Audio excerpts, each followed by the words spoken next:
Jay, nice to see you. Nice And to meet you. gosh, you're like the brains of so many projects. I feel very privileged. Oh, thanks. Thank you. It's all I can do. I can't balance my checkbook. The only thing I can do is Well, you write can hire books. me for that if you like, while you proceed with talents Yeah, I need project. people. I need people to help me. Now, this is one of your earlier projects from the 90s, this novel. Yeah, Now it's coming to film, and it makes me wonder, why did it take so long? that's a great question. That is like, what is the meaning of life? I just have no idea why some projects you know, take so long, but also it was one of those projects that would not die. It just, so many folks have been attached to it and then it's fallen, they've fallen out for one reason or another. It's like a roll call of all the great action directors and, even leading men. But I'm not just saying this to curry favor with the amazing cast. This is like the best case scenario for me. The cast and the director who's a brilliant action specialist. I couldn't be more happy. And also 30 years. I waited 30 years. I mean, I optioned this project to an amazing producer named Andrew Lazar, and when this went before the cameras, he called me up and he goes, "You know how old I was when I optioned that from you? I was 27 years old." And he's like in his late 50s, so it's an amazing experience. So I imagined that maybe it had something to do with the big cast and also having to pair up the perfect um talent actors that know how to do these beautiful fighting silhouettes. Right. Yeah. Yeah, that was the secret to the sauce. That was getting people like Palm and JJ to engineer this and be in it. And I'm a fanboy.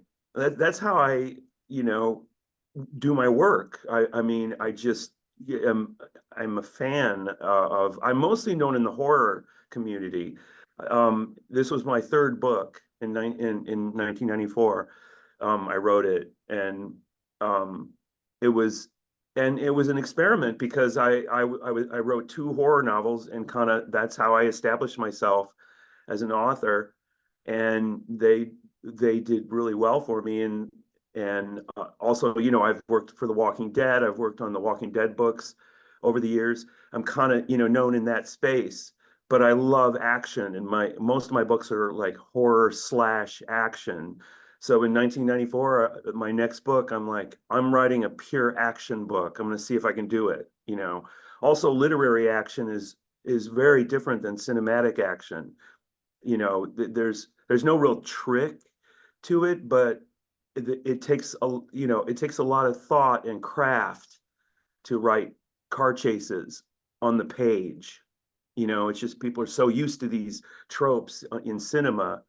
So that was another thing I was trying to do. But anyway, it turned out I I I couldn't believe how lucky I was, and also to get to option it to Andrew and have Rand Rabbit, she's the screenwriter, come in before I was even done with the book.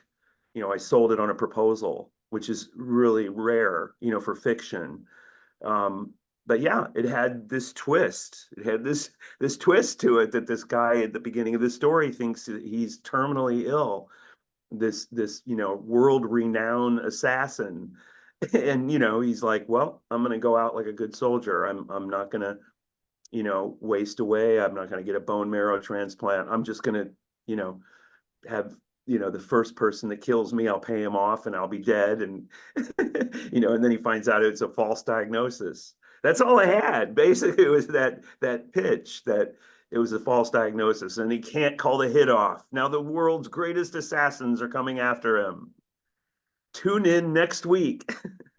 I had that's as far as I was in the book when Andrew said, I want this, and he optioned it. And then he gave me some great gifts for the third act of the book that I, imbued it with. Wow. Well, that's Yeah. incredible. And your creativity for making its own story for each killer.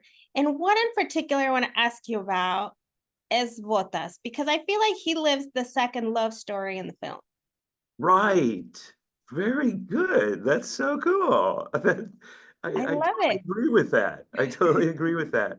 They all have arcs, um, and I was probably influenced as a kid by watching these, war movies where, we need a group of, badass soldiers. What do you got? There's Cookie. He's good with throwing frying pans at people, and everybody had like their specialty and everything. I'm sure that went into my DNA as a writer. Yeah. Yeah, I loved it. You're right. They all have their own stories, their own arcs. Love Doll. Love Doll was the African American assassin, very renowned for being cold-blooded and good at his craft. And he had kind of an arc too in the book. But yeah, you're right. Great observation. Thank you. And giving a platform for new actors. I mean, you have a new wrestler in this film as an actor. Having Drew McIntyre, that's huge. Thank you. Yeah, I had nothing to do with getting him into it, but I'll take credit for it. you know, You created the role perfect for him. Thank you, thank you. And it's like sometimes things choose you, you don't choose them. I have this burgeoning relationship with pro wrestlers and taking them into a different space. I'm working with a guy named Chris Jericho on another project. And I just believe they are amazing performers. They're physical storytellers. You know, they have a craft all of their own. They call when they go out there in the ring and they throw people around and get thrown around, and they call it a work. And that always appealed to me. They call it the work. And I'm like, yeah, they're artists. They're artists. And Dave Bautista is a perfect example. You know, I saw him the first time I think I saw him on screen was in Blade Runner 2049, I think is the title of it. Like the reboot of Blade Runner. Denis Villeneuve, this great director. And Bautista was amazing in it, brooding and heartbreaking as a, rogue replicant, you know, trying to farm and, live a life. And, he was just amazing. And so this was doubly sweet to have him be the cornerstone and be Joe Flood. So I imagine you already watched the movie. No, You haven't? I have not seen the full movie. I've read most of the scripts. There's been many screenplays, as you can imagine, 30 years of development, being bought and sold by different studios. And so I've read most drafts of the screenplay, but I've not seen the full movie. I didn't want to until tonight. I wanted to see it with Dave and the gang. I wanted to see it with them. It's just I can't wait I'm like a kid's waiting for Santa Claus to show up. Oh wow. Well, in that case, which characters' fights, silhouettes are you looking forward to seeing on the screen based on what you've read? I'm curious because I already watched the movie. Hey, I don't want to, it's like uh I love all my children. But just between you and me, Palm is a force of nature. The scene in Dead Reckoning, the Mission Impossible movie, when she fights Tom Cruise in the narrow space between two buildings. It's one of my favorite fights ever captured, on film. I cannot believe how great she is. Wow, I'm excited for you to see that. I'm excited for it. And one thing that I always wonder when it comes to writers bringing their projects into the screen. Is there ever something that maybe when it comes to the writing part, you're just not, and they ask, you know, you're not in agreement? Do you stick to your belief from what you wrote on the novel, or are you pretty open to give them the chance of making changes? That's a great question. Over the years, this question has been asked to writers far better than I. I remember James Cain, who wrote The Postman Always Rings Twice. He was asked, you know, a lot of these movies that are made from your books, Mr. Cain, they kind of ruin your books. And he said to the interviewer, actually, my books are right across the room. I can see them from where I'm sitting on a shelf, and they look fine to me. Meaning, the book exists in its own space, its own context. But also, I'm even more movie oriented. I went to film school. I don't make any distinction between storytelling on the page and storytelling on the screen. Yes, they're, different formats, but that's mostly just, um logistical. Um at their heart, stories are the same for me. That's my gestalt. When I'm writing a book, I see it as a movie in my head. I feel like when I'm writing a book, I'm just a cinematographer capturing it. I know maybe that sounds arrogant or woo-woo or pretentious, but that's how I write. I understand point of view. I understand cuts. I understand editing, and books are told in scenes, just like a movie, you know. So I don't know, maybe that's why I've optioned a lot of my work over the years, that because some of the things I've done are kind of camera ready, because that's how I create them, And when I teach people creative writing, I teach off and on at a place in Chicago called DePaul University.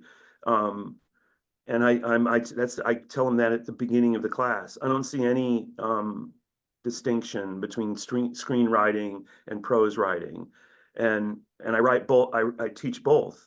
I teach screenwriting in the winter, and I teach writing horror in the spring. Thank you for that answer. It's always like curiosity. Yeah, And is there just to wrap up, is there some genre that you feel like you haven't put that much of your mental movie in? that's a great question. Well, that's a great question, and I don't know if anybody's ever asked me that, but I want to write a romance. I want to write a love story, which is highly ironic because here's another little insight about this movie, The Killer's Game. Dave Bautista said to the producer, "I don't know why nobody hires me for a rom-com. That's what I want to do." And Andrew said, "Well, I've got a rom-com with action, an action movie rom-com." And I think that was the beginning of a seed that was planted in my mind, that, I made this love story be a central character arc in The Killer's Game. Um, and this is kind of a spoiler, so I won't specify what it was. But Rand, the person who adapted it to the screen, the screenwriter, he gave me this idea for the final act of the book, and it was gold. And I took credit for it as as a novelist, but it was Rand. He gave me that idea, and it's in the movie. It's really a cinematic idea that he gave me, and I put it in the book. So that's another example of that's an answer, long-winded answer to your question, but also it's how these two mediums are really compatible in my work. I would never go, they ruined my story. The movie was not anything like it. I expect the movie to be nothing like it. It's telling a story with pictures. So I'm just delighted. I'm flattered. I'm just so happy when one of my books actually makes its way to the screen. and this is the Wow. biggest one. Yeah. Well, you're so humble. I love it. Thank you Thank so much for your time. Then I'm looking My forward to pleasure. your romance, something Nicholas Sparks. Yeah, yeah, Yeah. something very sweet and intimate and soft and gentle. I think that can still be like a page turner. Nicholas Sparks is a good Right example. there. Yes, I love it. Thank you so much again and congratulations. Enjoy the film My tonight. pleasure. Thank you. Well You're, done. thank you.